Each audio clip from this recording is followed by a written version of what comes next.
ऋषि मुनियों की पावन धरती, देश धर्म का नाता है। कहते सारे लोग यही हैं, गो हमारी माता है।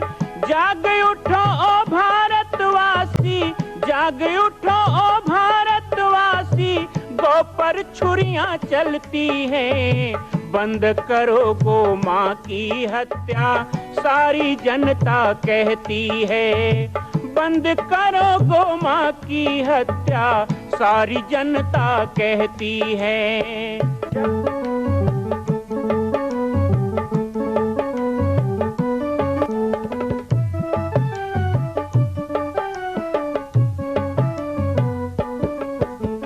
जगह जगह पर बूचड़ खाना, लाखों गौएं कटती हैं। किसे सुनाए व्यथा हमारी, नैना नीर बहाती हैं। रक्षा करना गौ माता की, रक्षा करना गौ माता की, गीता ज्ञान सिखाती है। बंद करो गो माँ की हत्या, सारी जनता कहती है। बंद करो गो माँ की हत्या, सारी जनता कहती है।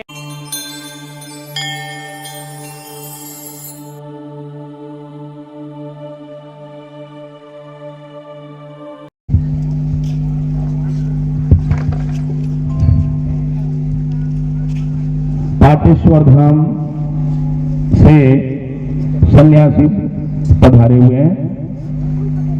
बड़ी सहजता से आयोजकों के आमंत्रण को स्वीकार कर लिए और होते भी हैं साधु संत लोग। संत हृदय नवनीत समाना, बड़े कोमल हृदय के होते हैं।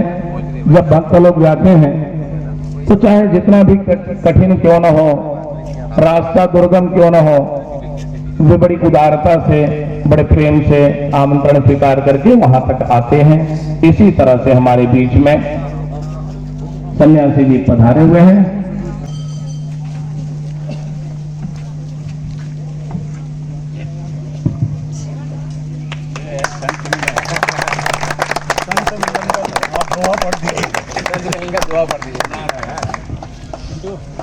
मानो आज वैकुंठ चतुर्दशी को हम कल मनाएंगे, हम तो आज ही मनाएंगे, किंतु मंच में आदि दर्शन हो रहा है।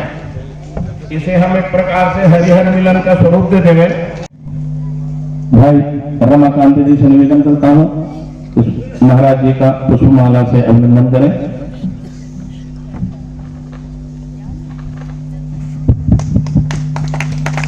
पाटेश्वर धाम जहाँ भगवान विराजित हैं,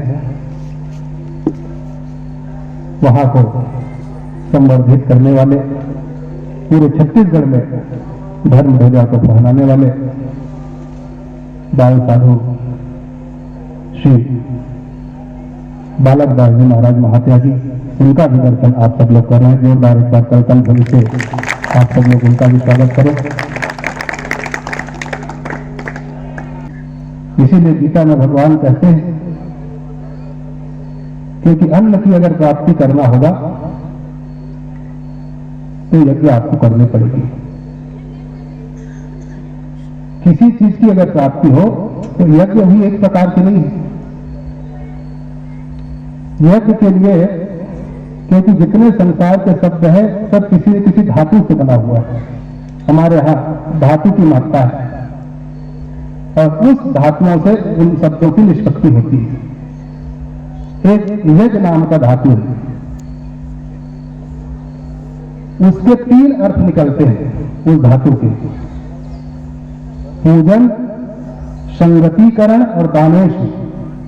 उस धातु के यज्ञ के 3 अर्थ आप समझ लो। एक पूजन अर्थ में, दूसरा संगतिकरण अर्थ में और तीसरा दान। ये 3 चीजें जब होती हैं तब यज्ञ पूर्ण होता है, पूर्ण माना जाता है। पहले तो पूजन, तो आप लोग आचार्य जी के द्वारा सारे देवताओं को आहुत किया है, सारे देवता यहाँ विराजित हैं और उनका यजन पूजन हो रहा है। दूसरा संगतिकरण, अर्थात साधु संत महात्मा मित्रवृंद, ऐसे ऐसे बंधु जिनके प्रसाद से भगवान विष्णु भी कहते हैं विप्र प्रसादात धरणी धरोहम, विप्र प्रसादात लक्ष्मी धरोहम। उन विप्रों के चरणों के धूलि का प्रभाव है जिनके कारण इस धरा धाम को धारण किया रहता हूं और लक्ष्मी पीछे पीछे घूमती है। तो उनका आप लोग संगतिकरण भी किए हैं, इकट्ठा किए हैं, सत्संग भी हो रहा है, भजन पूजन भी चल रहा है और अंतिम में दान होता ही है। तो ये तीन चीजें, और वो भी दान ऐसे नहीं किसी को आप दे दो। दान का भी महत्ता है कि पात्र को ही दान करना चाहिए। अगर कुपात्र को आप दान अगर करेंगे, अगर कुपात्र के पास वो दान अगर चला गया तो जाने उसका क्या उपयोग करेगा, और जो उनका उपयोग होगा उन्हीं का असर आपको पड़ेगा। इसीलिए सत्पात्र को ही दान किया जाता है। अरे दान करने की महत्ता तो है, तेन तेन विधि कीने दान दे कल्याण। आप किसी भी विधि से दान आप कीजिए, कल्याण होगा। पर गीता में ही भगवान कहते हैं कि दान करना चाहिए सुपात्र को ही, कुपात्र को नहीं। और एक मंदिर भी बन रहा है सौला में, पाटेश्वर धाम में एक बहुत बड़ा हनुमान जी का मंदिर, आप लोगों ने सुना, यहाँ से 70-80 किलोमीटर अधिक था। एक बहुत बड़ा दिव्य भव्य हनुमान जी का मंदिर और कौशल्या मंदिर, गौ सेवा वहां हो रही है। रोज तो आजकल तो सत्संग चला रहे हैं, 3 साल लगभग हुए, प्रतिदिन ऑनलाइन सत्संग, और उसमें कई हजार लोग जुड़े हुए हैं जो लाभ ले रहे हैं। वहां भी आप लोग जाइए, दर्शन कीजिए, वहां भी उनमें सहयोग तन से मन से धन से। रामान्नास्ति परायणं परतरं रामास्य दासोऽस्म्यहं, रामे चित्तलयः सदा भवतु मे राममामुद्धरम्। आञ्जनेयमतिपाटलाननं काञ्चनाद्रिकमनीयविग्रहं, परिजाततरुमूलदासिनं भावयामि पवमानन्दनम्। उल्लङ्घ्य सिन्धौ सलिलं सलिलं यः शोकवहिर्जनकात्मजाय, आदाय तैनैव ददाह लङ्का नमामिस्त्वं प्राञ्जलिराञ्जनेय। यत्र यत्र रघुनाथ कीर्तनं तत्र तत्र कृतमस्तकाञ्जलिं, वास्तवारि परिपूर्णलोचनं मारुतिं नमत राक्षसान्तकम्।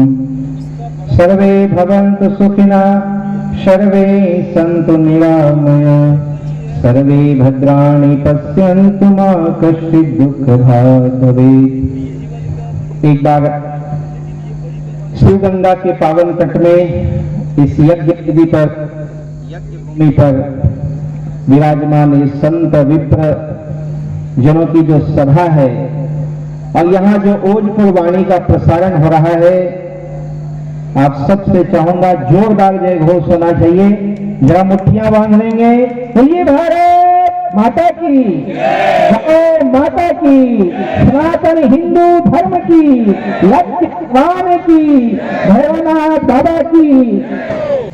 इस स्थान के परम आराध्य श्री भैरव बाबा जी, जिनका इतने दिनों के बाद नाम कीर्ति स्वरूप सवर्णन सुनते रहता था, लेकिन पहली बार आज मुझे भी आज आयोजक समिति की कृपा से दर्शन का सौभाग्य मिला। बहुत बहुत धन्यवाद आप सभी का।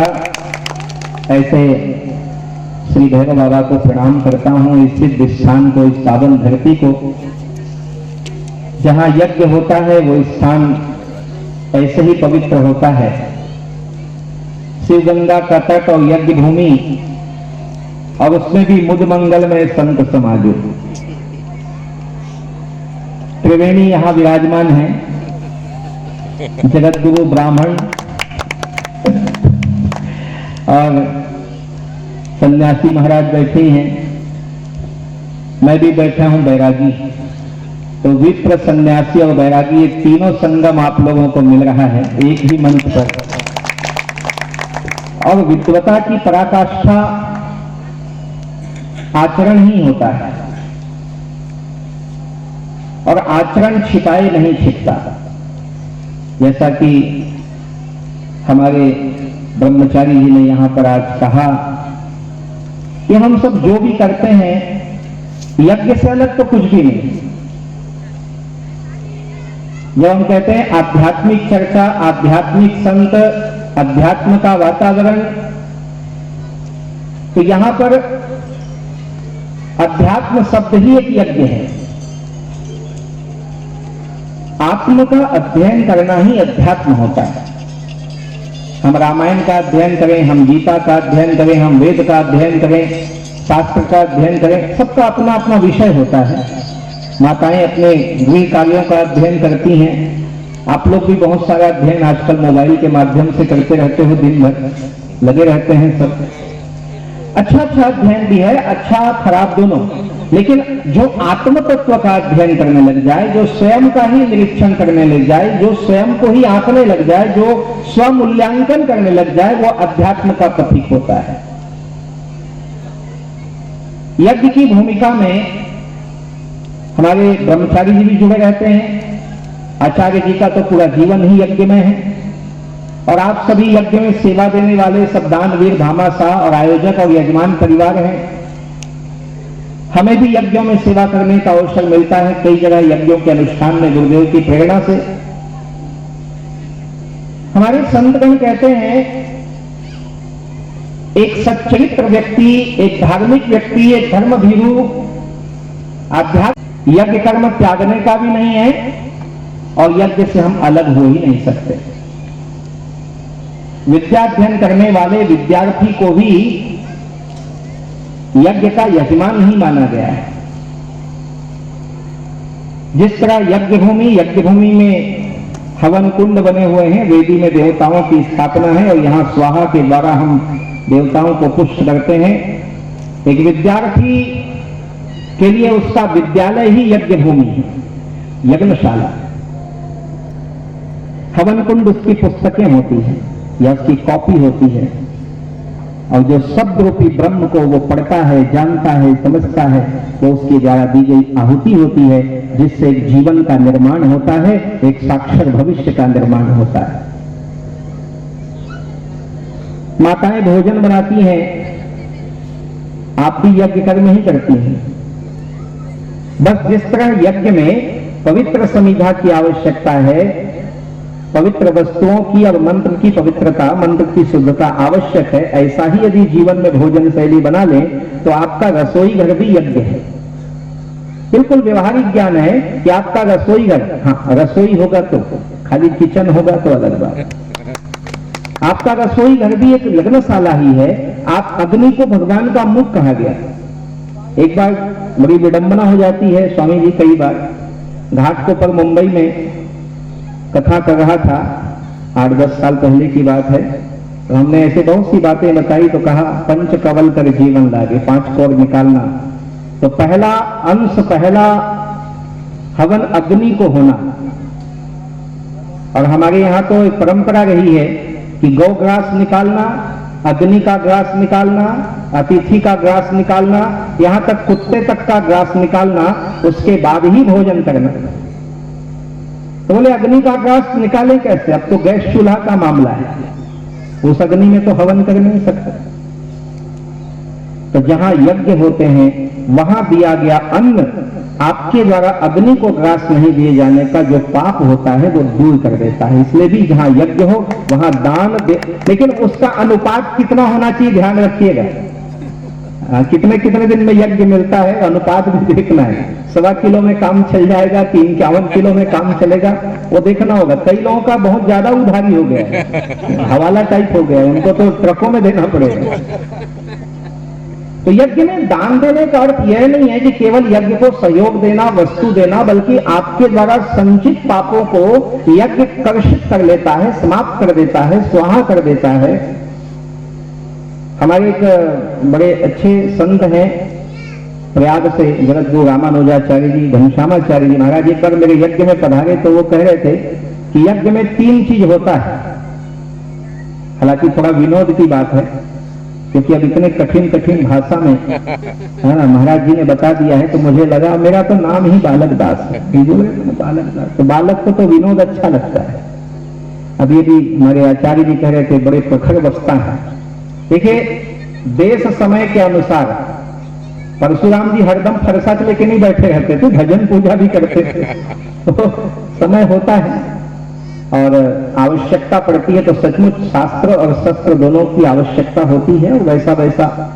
लेकिन बहुत आनंद आ रहा है यहाँ पर बैठ के, ऐसा नहीं लग रहा। हम लोगों को प्राय मंच में बैठा दिया जाता है और ऐसे मंच में बैठा दिया जाता है कि बस बोलते रहो, जब तक आपका टाइम है बोलते रहो।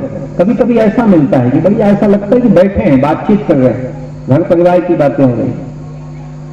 तो कहते हैं 3 बातें हैं, बोले आहा वाहा और स्वाहा। अब आपके यज्ञ में तीनों हो रहा है कि नहीं, वो थोड़ा ध्यान रखना, इसलिए बता रहा हूं, सावधान भी कर रहा हूं। आहा मतलब बढ़िया बढ़िया भोजन वोजन भी मिलना चाहिए, आके पांव धोक बैठा दो इतने खड़े हो। यज्ञ में भोजन का बड़ा महत्व है, ब्राह्मण के लिए, अतिथि के लिए, गाय के लिए, जीव जंतुओं के लिए धूप यज्ञ है ना, भोजन। तो कहे भोजन आहा, क्या भोजन मिला, आहा। ब्राह्मण देवताओं के चेहरे खिले खिले दिखाई दे रहे हैं, मतलब मामला ठीक ठाक है, क्यों मृत्युंजय जी। दूसरा होता है स्वाहा, इसमें कमी नहीं करना, स्वाहा में कंजूसी कमी नहीं करना। आजकल तो कुछ ऐसे नास्तिक लोग हैं जो कहते हैं अरे देखो यज्ञ करके बर्बाद कर दिया, घी जवा तीली सब बढ़िया खाते लाल हो जाते। ये लोग सकल कर्म करते हैं तो बर्बाद नहीं होता है, लेकिन हम यज्ञ करते हैं तो ये तो खैर नास्तिकों की बातें हैं।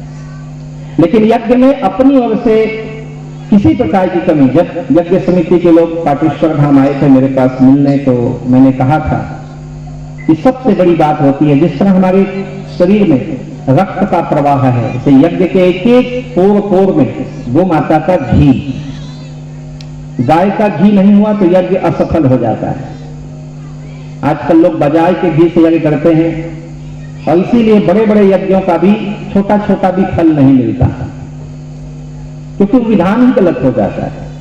इसलिए देवताओं के विधान में कोई कमी नहीं होना, ब्राह्मणों के सम्मान में कोई कमी नहीं हुआ, वस्तु की पवित्रता में कोई कमी ना होना, और साथ ही साथ यज्ञ भूमि में आए हुए सभी का सम्मान होना, ये यज्ञ की पूर्णता है। ये स्वाहा में कोई कमी नहीं होना चाहिए। और तीसरी बात अभी बचा है, एक हो गया आहा, दूसरा हो गया स्वाहा, और तीसरा बोले वाह। यहां से जाए भाई तो थोड़ा हम भी वाह वाह कहें, क्या यज्ञ हुआ भाई भैरव बाबा के मंदिर में। आपकी व्यवस्था, आपका प्रेम, आपका भाव, आपकी श्रद्धा, आपकी सरलता, आपकी सौम्यता, आप सबकी स्थान की पवित्रता, आपके जो मनोविचार हैं, ये दिखाने की जरूरत नहीं है। संतों को तो दिखाने की जरूरत नहीं, संत तो आपके एक भाव से समझ लेता है, और शायद वही आपका पवित्र भाव है कि आज सभी संत यहाँ पे एक परिवार की तरह आकर के बैठे हुए हैं। आपकी श्रद्धा को नमन है कि आप लोगों ने खींच कर संतों को यहाँ आमंत्रित कर लिया, विद्वानों को आमंत्रित कर लिया। तो जिस तरह 3 बातें होती हैं, ऐसे ही यज्ञ में 3 आहुति भी है। मैं अपनी ओर से ये 3 आहुति का निवेदन करूं, अभी तो यज्ञ बाकी है। सबसे पहला तो आप आहुति कर ही रहे हैं यज्ञ सामग्री का देवताओं के नाम। दूसरी आहुति आप कर ही रहे हैं भोजन भंडारा, जीव जंतु से लेकर साधु ब्राह्मण की सेवा से लेकर अभ्यागत की सेवा भोजन से भी कर रहे हैं। लेकिन तीसरी आहुति बहुत आवश्यक है। ये तीसरी आहुति नहीं हुई तो हम जैसे आए थे वैसे जाएंगे, हम कुछ लेके नहीं जाएंगे। बहुत सोचने की बात है और अपनी बातें हैं। तीसरी आहुति, यज्ञ में आके हमने कौन सी बुराई स्वाहा किया, कौन सी गलत आदत हमने छोड़ी। हम दूसरों की निंदा करना छोड़ दिए, व्यर्थ चेष्टाओं का अभाव श्रीमद् भगवद गीता में कहा गया है। हम बहुत सारी व्यर्थ चेष्टा करते हैं, आइए क्यों यज्ञ में उसी को हम स्वाहा करते हैं, व्यर्थ का समय खराब करते हैं। अभी बहुत सुंदर बातें आपने कही, जपा छकम गुणम पुण्यम राम नाम प्रलेखने, जप की अपेक्षा नाम लिखने से 100 गुना अधिक फल मिलता है। आपने राम नाम का लेखन किया, अपने खाली समय का आपने उपयोग किया, आपने अपना जीवन धन्य बनाया, समय धन्य बनाया, ये करते रहिए। लेकिन इसके अलावा बहुत सारे और भी व्यर्थ के काम हम करते हैं। यदि उन व्यर्थ कार्यों की हम स्वाहा कर दें, व्यर्थ चेष्टाओं की स्वाहा कर दें, बहुत सारे नशा व्यसन जीवन में होते हैं, उसको भी छोड़ना होगा। यजमान परिवार के लिए, यज्ञ परिवार के लिए बहुत आवश्यक है कि यज्ञ की पूर्णाहुति में अपने सारे दुर्व्यसन का त्याग करें। दुर्विचारों का त्याग करें, क्योंकि ये यदि त्याग नहीं करेंगे तो फिर समझ लीजिए हमने यज्ञ तो किया, यज्ञ तो पूर्ण हुआ, वो तो विश्व के कल्याण के लिए है। आपको फल मिले ना मिले वो तो संसार को फल मिल रहा है, पर आपको उसका लाभ कैसे मिलेगा। मैं कई बार देखता हूं तो बड़ा दुख होता है कि हम लोग बहुत अच्छे अच्छे काम कर लेते हैं, लेकिन कार्य होने के बाद अपने आप को मुक्त महसूस करते हैं, हम बंधन मुक्त हो गए। यजमान और पति पत्नी का गांठ जब विप्र देवता खोल देते हैं तो उनको लगता है हम अब अनुष्ठान से मुक्त हो गए, कुछ भी कर सकते हैं। गलत बात, ऐसा नहीं है। वो बंधन आपके लिए एक विप्र के द्वारा, एक आचार्य के द्वारा, एक वैदिक परंपरा के द्वारा, एक शास्त्रीय मर्यादा के द्वारा बांधा गया विधान है। उससे कभी मुक्त होने का प्रयास भी मत करो, क्योंकि उससे मुक्त हो जाओगे तो संसार में बंधे रहोगे, कभी मुक्त नहीं हो पाओगे। तो एक बंधन है नियम का। तो हमारे आचरण में जो भी गलतियां हैं उसका त्याग, अपने दुर्व्यसन की आहुति करना, किसी भी प्रकार का दुर्व्यसन हो, शराब का